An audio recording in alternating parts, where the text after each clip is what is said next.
ഞാൻ ഇന്ന് സംസാരിക്കാൻ പോകുന്നത് ഈ ബ്യൂട്ടി എന്ന് പറയുന്ന ആ ഒരു കൺസെപ്റ്റ് എങ്ങനെയാണ് ആർട്സിലും സയൻസിലും ഉൾപ്പെടുത്തിയിരിക്കുന്നത് എന്നുള്ളതിനെക്കുറിച്ചാണ്. Okay, arts and science contact surface to search for the beyond. നമ്മൾ കാണുന്നതിനും അപ്പുറം സത്യം അന്വേഷിക്കാനായിട്ട് എങ്ങനെ ബ്യൂട്ടി എന്ന് പറയുന്നത് നമുക്ക് സങ്കല്പിക്കാനാവും എന്നതിനെക്കുറിച്ചാണ് സംസാരിക്കാൻ പോകുന്നത്. പ്രൊഫസർ എസ് ചന്ദ്രശേഖർ ഇതിനെക്കുറിച്ച് ധാരാളം എഴുതിയിട്ടുണ്ട്.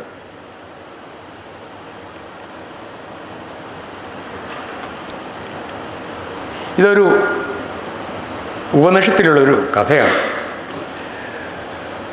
നചികേതസ് എന്ന് പറയുന്നത് ഇന്ത്യൻ മിത്തോളജിയിൽ, ഇന്ത്യൻ സ്റ്റോറീസിൽ വളരെ ഇൻക്വിസിറ്റീവായിട്ടൊരു കുഞ്ഞായിരുന്നു. അച്ഛനെ ഇരുത്തി പൊറപ്പിക്കുക, ചോദ്യം ചോദിച്ച് അച്ഛൻ അവസാനം ദേഷ്യം വന്നു. അച്ഛൻ പറഞ്ഞു, എനിക്കൊന്നും പറയാം, വേണമെങ്കിൽ നീ കാലിനോട് കൂടി സംസാരിക്കാൻ പറഞ്ഞു. കാലിനോട്. കുഞ്ഞ് വിചാരിച്ചത് ശരിയാണെന്ന്. അപ്പോൾ കുഞ്ഞ് കാലൻ്റെ സംഘത്തിലേക്ക് പോവുക. യമപുരി പോയി ചിത്രഗുപ്തൻ്റെ അടുത്ത് ചെന്നപ്പം ലിസ്റ്റ് നോക്കിയപ്പോൾ ഇയാളുടെ പേരില്ല. ഉടനെ നചികേതസ്, എനിക്ക് എന്തായാലും അച്ഛനാണ് പറഞ്ഞത് യമനെ കാണണമെന്ന്, എനിക്ക് ധാരാളം സംശയങ്ങളുണ്ടെന്ന്. ബഹളം കേട്ട് യമൻ പുറത്തേക്ക് വന്നു, ചോദിച്ചു. അപ്പോൾ ചിത്രഗുപ്തൻ പറഞ്ഞു, ഇയാൾ പേരില്ലാത്തൊരു പയ്യനാണ് വന്നിരിക്കുന്നത്, കുഴപ്പമൊന്നുമില്ല, അയാൾ വന്നോട്ടെ എന്ന് പറഞ്ഞു. അങ്ങനെ സംസാരിച്ചു. അതിലെ എനിക്ക് ചില സംശയങ്ങളുണ്ട്. എന്തൊക്കെയാണ്? What is mind? എന്താണ് മൈൻഡ്? പറയുന്നത് ദ ചാരിയറ്റർ ഓഫ് 5 ഹോഴ്സ് ചാരിയറ്റ്. 5 തേരാളികൾ ഓടിക്കുന്ന ഒരു തേരാണ്. 5 തേരാളികൾ അറിയാമല്ലോ. അപ്പോൾ ആ തേരിൽ ആരാണ്? Who is the traveller? Oh, that is the soul. And what is soul? Answer to that is to be sought by you.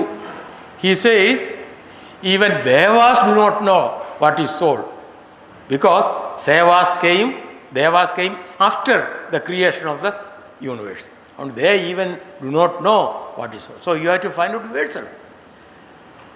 Then Naciketa stood. How can I do that? Search and search, you will find out. And that is what we are doing. We are searching, and we do not know what is reality. So what we do? We do model. And what we are doing in physics, in any branches of science and technology, is modeling. And modeling means that based on നമ്മുടെ കയ്യിലുള്ള ചെറിയ datas ഉപയോഗിച്ചിട്ട് the back calculate to find the origin or the truth. അതിൽ ഏറ്റവും വലിയ പ്രശ്നം, when we reach the truth, what we think of truth, how do we know that that's a real truth? And that doesn't exist. Just like ഒരു വലിയൊരു കൊടുമുടിയുടെ മുകളിൽ ചെന്നിട്ട് ഇത് കൊടുമുടിയുടെ ഏറ്റവും ഉയരമുള്ളതാണോ എന്നറിയാനായിട്ട് നമുക്കൊരു ടെസ്റ്റ് ഉണ്ട് എന്ന് പറയുന്ന പോലെ, there is no such test to check whether the reality which you get is really a reality or not. So you have got different models of knowledge systems, like that originated by Aristotle, which has compiled by Bacon. That is what we follow, science data collections and so on. Then later on we have got in a Viennese science philosopher who said that we do not know the reality of the truth. So what we know is that whether you have found a model, whether this can be falsified, and that's the real hypothesis. Then later on in 1960s, an American philosopher, Thomas Kuhn, says that it's not like that. It is through revolution. Science progresses through revolution. So revolution does not take place every day. Once in a blue moon, revolution takes place. And before and after that, there is no such event. It just, we have a paradigm. Earlier we have got paradigm. For example, Newtonian physics, and it was a paradigm for physics till 1900. And in 1905 it was completely changed. That was a revolution. But then we have got a paradigm shift of latest physics. In reality, special theory was not a revolution because people were searching for that because of Michelson-Morley experiment. But general theory of relativity was a revolution. Before and after that, there is no such indications of general theory of relativity. Like that, there are revolutions, and through revolutions, science progresses. Nature, this is Galileo who says, nature is an open book written in the language of mathematics. ഒരു മലയാളം സിനിമയിൽ തിലകൻ പറയുന്ന പോലെ ഭൂമിയെല്ലാം ചുറ്റുന്നത് ഗണിതശാസ്ത്രത്തിലാണ് എന്ന് പറയുന്ന പോലെ. Okay, is nature A mathematician? For example, there are so many phenomena in nature which we can model. One example is there are so many various shapes of leaf. That's the simplest element in nature which we can model, which can be again generalized. Instead of a leaf, a tree can be modeled, assemblage of tree can be modeled, whole forest can be modeled, and so on. So, when leaf grows, its area grows. As it grows, it stops somewhere. Growth stops somewhere, which describes the margin.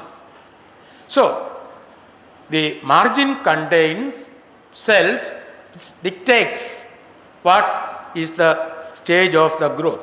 So, for every knowledge, we start with an axiom. Axiom is, let there be a cell A. A is the cell. So, cell divides. A goes to BC, B changes to KD, C changes to EK, K to K. When it reaches to K, it doesn't change. K, G, BC, FK, K, G to HI. This is the rules of change.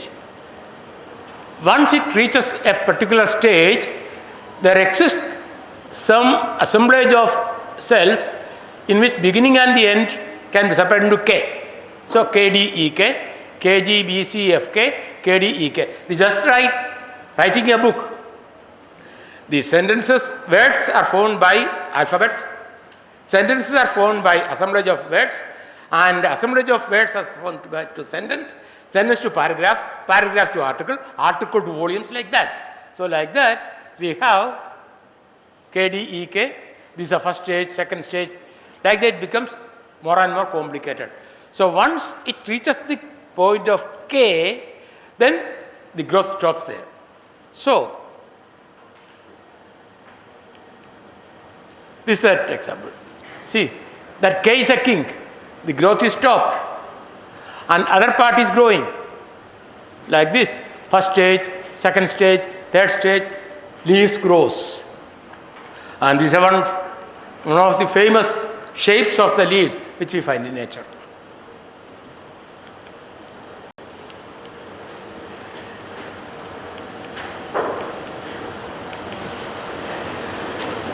Can we find any common ground which is applicable to both arts and science?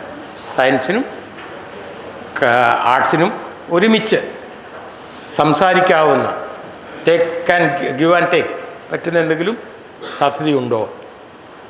Beauty is an element which connects arts and science. Equations, general theory of equations, general theory of relativity, equation which connects the matter and field, or Maxwell's four equations. These are all beautiful description of beauty. Okay, this is what I am going to talk. Beauty in arts and science. If you look at We see so many things in nature, we take it for granted. Sunrise, sunset, different branches of the trees and so on. But if you look at a tree and we focus it, we see how wonderful that tree is designed with the number of the flower, its colors, its petals and so on.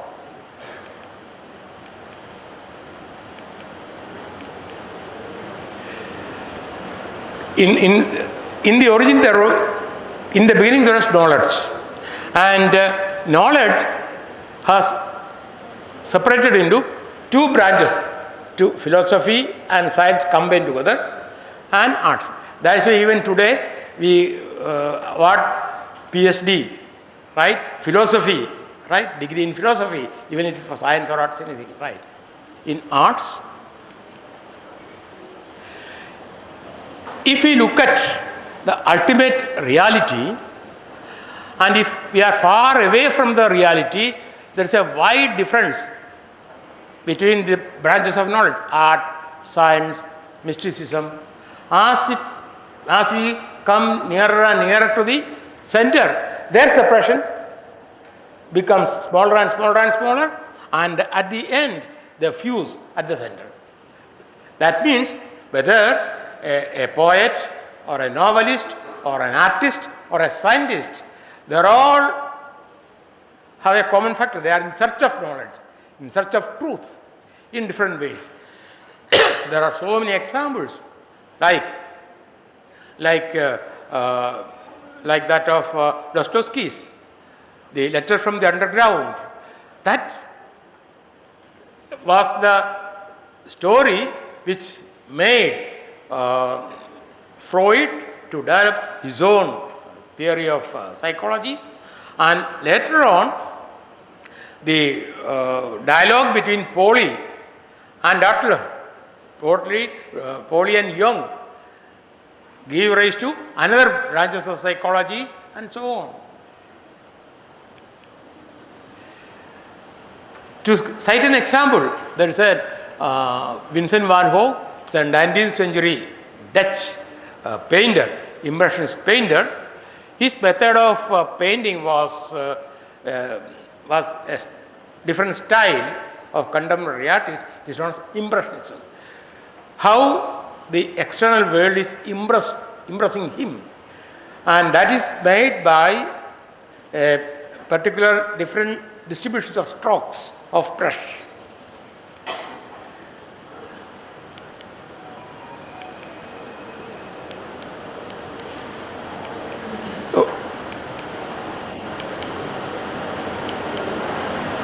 His right ear is bandaged. You know the story that he was so poor.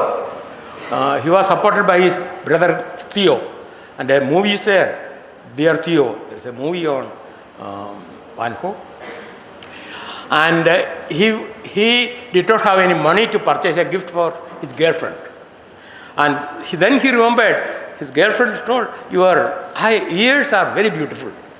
Then he thought, so he cut his ear and put it in a box and gave that as the gift. Okay. He was so poor that, but now his painting worth crores and millions of dollars. Okay. He was fascinated by starry skies. So here you see that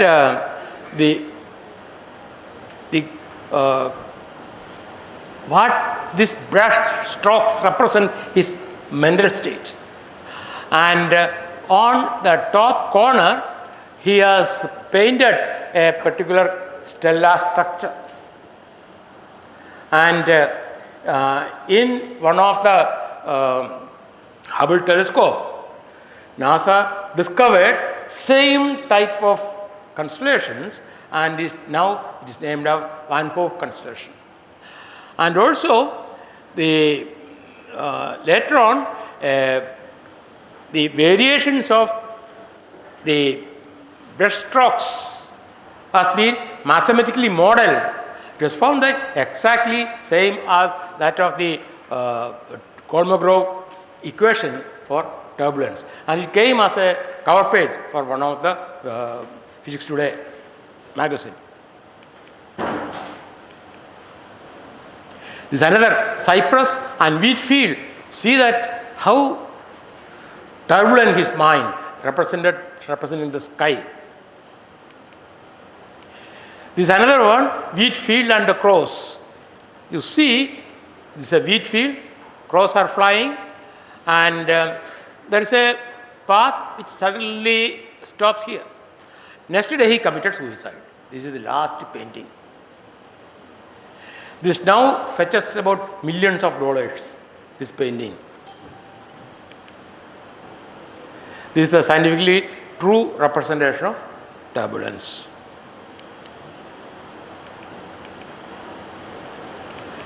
So you have got a laminar flow and turbulent flow. The initial conditions, this final state depends on the initial conditions, that's for the turbulence and so on. The 20th century saw three revolutions: relativity, quantum mechanics, and chaos. And that influenced the artist. This one of the famous Spanish artist, El Salvador Dali, who described melting time, representing the loss of absolute time as detected by Einstein. This is again a garden sculpture by Henry Moore. It's a reclining figure with all its geometrical structure has been completely disrupted. Space-time, space is completely disrupted. Another sculpture, reclining figure. This is another famous painting of Pablo Picasso, Dora Maar, which is actually superposition of two viewpoints of the girl. And this is Dora Maar, his girlfriend. So it is actually linear combination of two images, psi equal to A psi 1 plus B psi 2. In Kerala there was a painter, I forgot his name, and he painted similar type of figures. Different images combined together to form multiple images. This is another abstract painter, Jackson Pollock. He was an American abstract painter who paints a huge canvas which fills one complete wall of the hall, where he paints walking on the canvas, and he make use of broomstick to paint, striking it on the canvas. That is how he does it.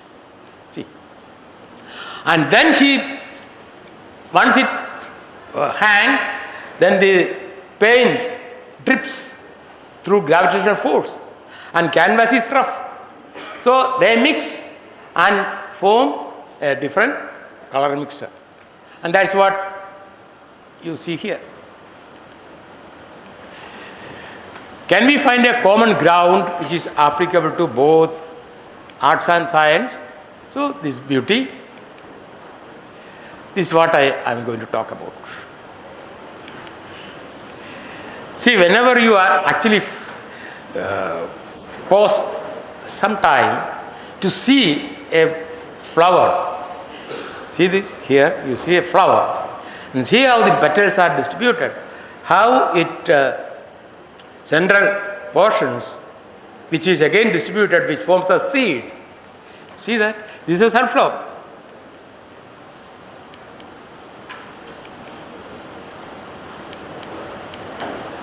The sunflower, if you look at, you will see two spirals going clockwise and anti-clockwise. Once they cross, at that crossing point, a seed is formed. If you just elongate it, then you get a pineapple, just like that. So, see painting, nice painting. Ideas can be represented symbolically as meta language. This is a emblem used by American APS for World Year of Physics in 2005, 100 years of relativity. This is a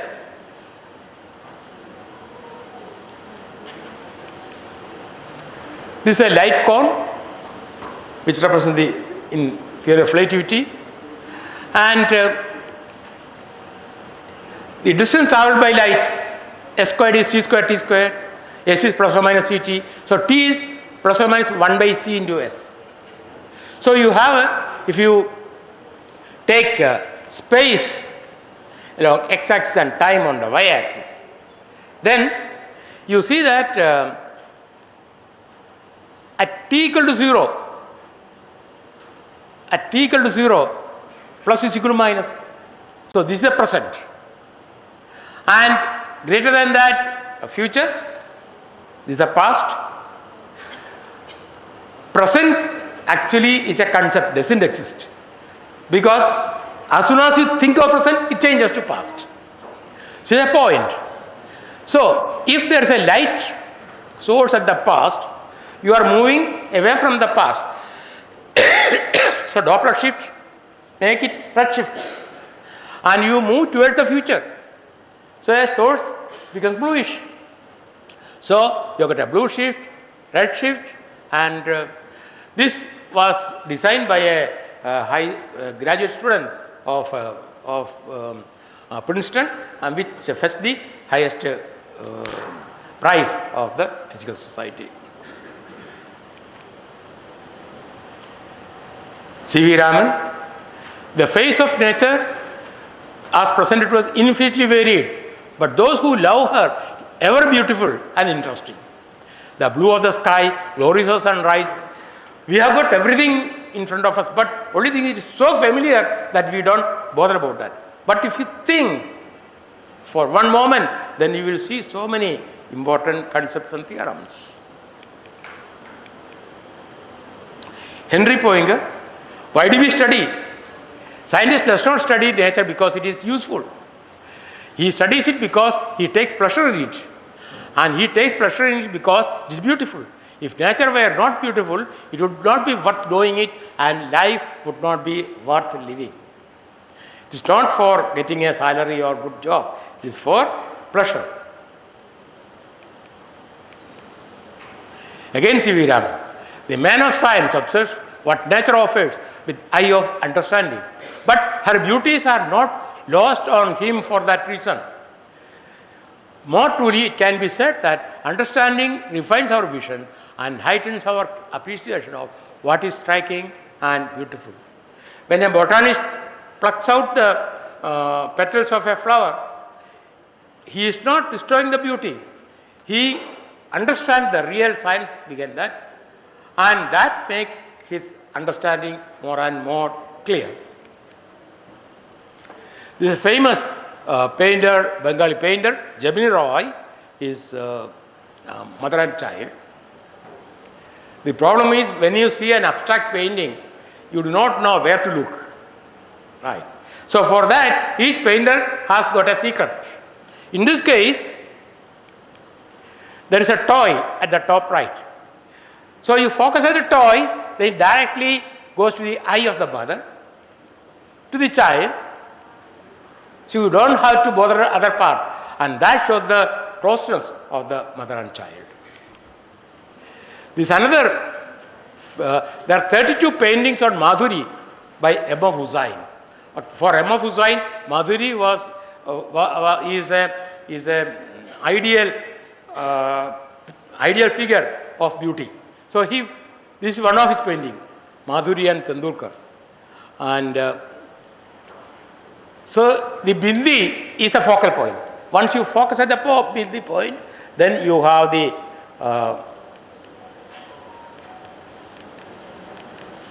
triangle. Then you see that once you look at the triangle, you can see directly that flying of the biles and everything. So it's a dynamism present in that painting. This is another painting, of Emma Hussain, horses. It is about the anguish of horse. The point here, it is a I, and you see that by the rider, rider makes this horse to be anguished. You see that anguishness in that figure. The famous story of Shakuntala, and you know the story. The problem is, where does Shakuntala looks? She is actually saying that some thorn is there in his ankle. Therefore, with support of his of her friends, she is not actually looking on the thorn. This angle is 90 degree, exactly 90 degree. So she is looking at the horizon, where Dushyanta is moving, and till he disappears in the horizon.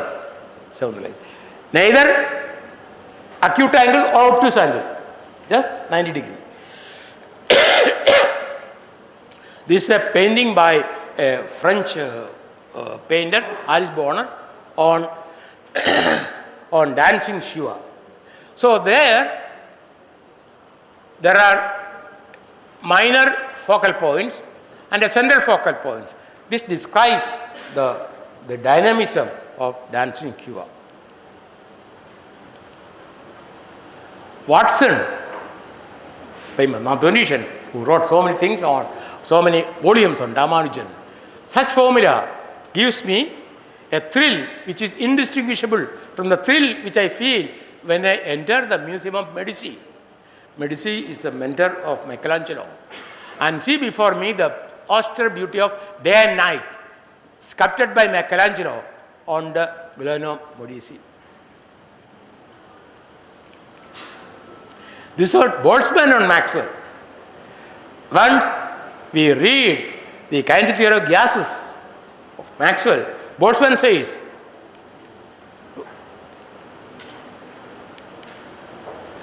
see if there are 10 raised to 23 atoms per unit volume. So if you look at each atom has got velocity component. Okay, this is about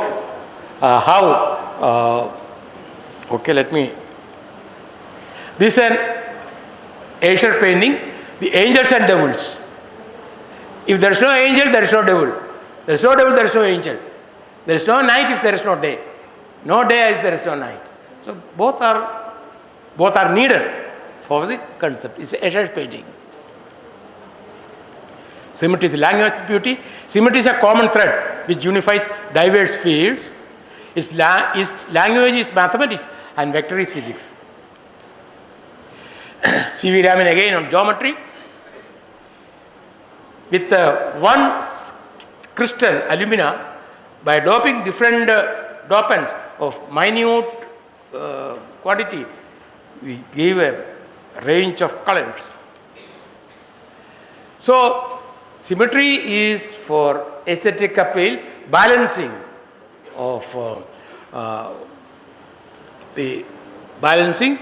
of beauty is a powerful motivating force, but not only balancing, the symmetry breaking is also very important. So symmetry, what are the uses?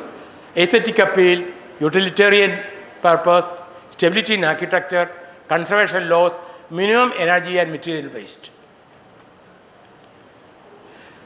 In arts, in Rajasthan and during 17th century, and in Deccan area, there was a school of painting known as Ragamaliga painting, which describes this is a miniature painting which describes the story of Radha and Krishna.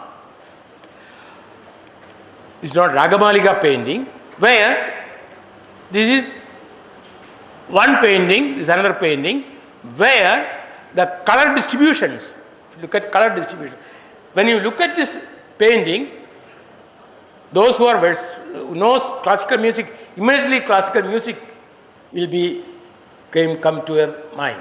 So it will look as though music is the head. This another Kukoba raga. There are ragas and raginis, male and female ragas, and daughters and sons. It's a family of ragas and raginis. If you look at the color, wavelength, frequency and musical scale, which is in the Clark's table, and if you take the colors which is used in the Ragamalika painting, and if you take the ratio, red is to green, golden yellow to blue, or sa to ma, re to pa, these ratios are same. There is a wonderful symmetry between sound and color. Symmetry components, it is okay. In music, if you take Arohana and Avarohana, if you take time along the x-axis, and y means sari gama padanisa.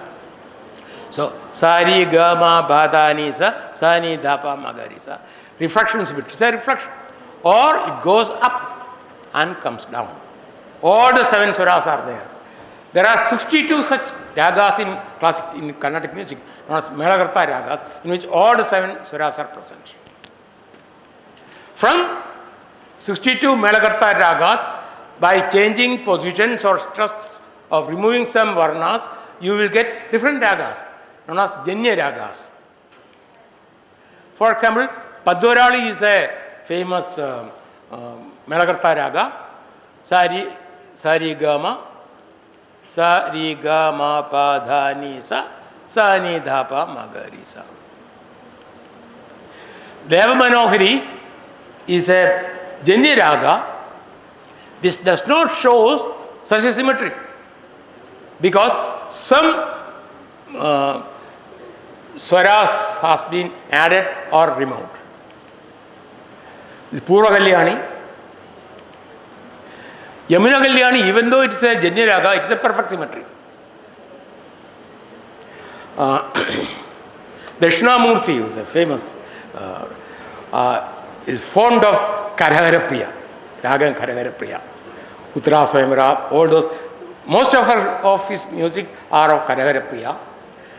Karahara means it is 22nd ragas. Ka-ra, in Kadavadi it is 22nd. Similarly, Shankarabaranam, Thira Shankarabaranam, 29. So, all these are combining mathematics and music.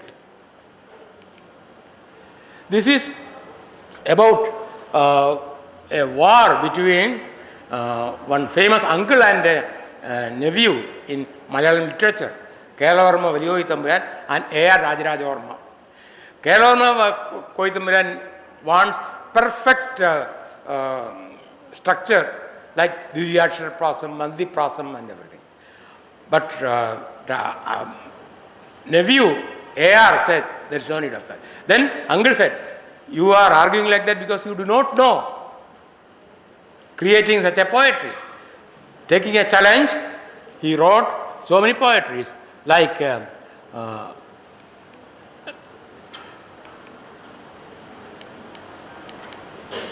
Padmabandham, where in each slokas this can be distributed on the petals of a lotus. Padmabandham. And this Sarvadobhadram, where this can be distributed. Good.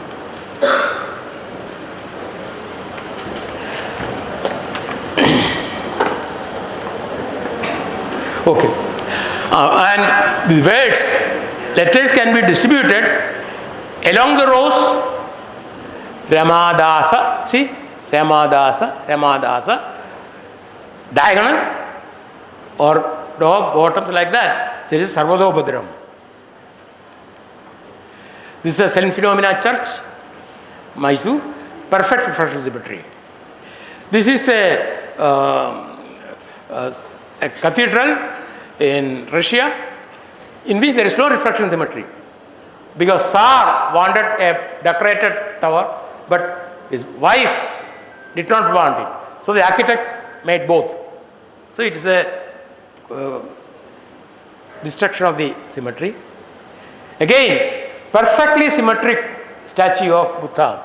See that all the structures are perfectly symmetric except the mudras, Abhaya mudras. And this Abhaya mudra is the most important of this Buddha. Similarly, Nataraja, perfect symmetry except his position of the hands and this murti at the top, at the bottom. It's a consciousness. It's a choreography. Okay, let me. Okay. Symmetry in nature. Sunflower, nano science, symmetry in science, alanine and enantiomers. Why lemon smell like a lemon and orange smell like a, because of the mirror images, limonene and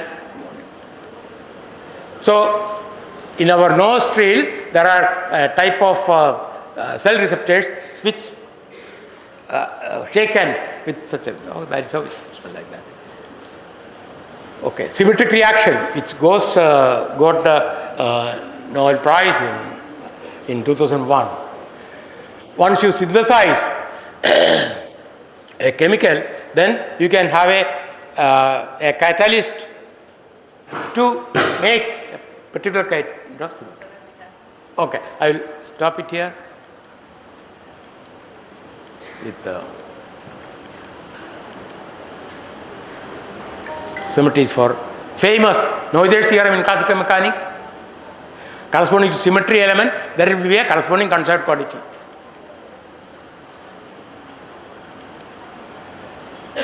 Conservation of linear momentum, angular momentum, energy, symmetry breaking, before Planckian scale. Before that, matter unified field, gravitation.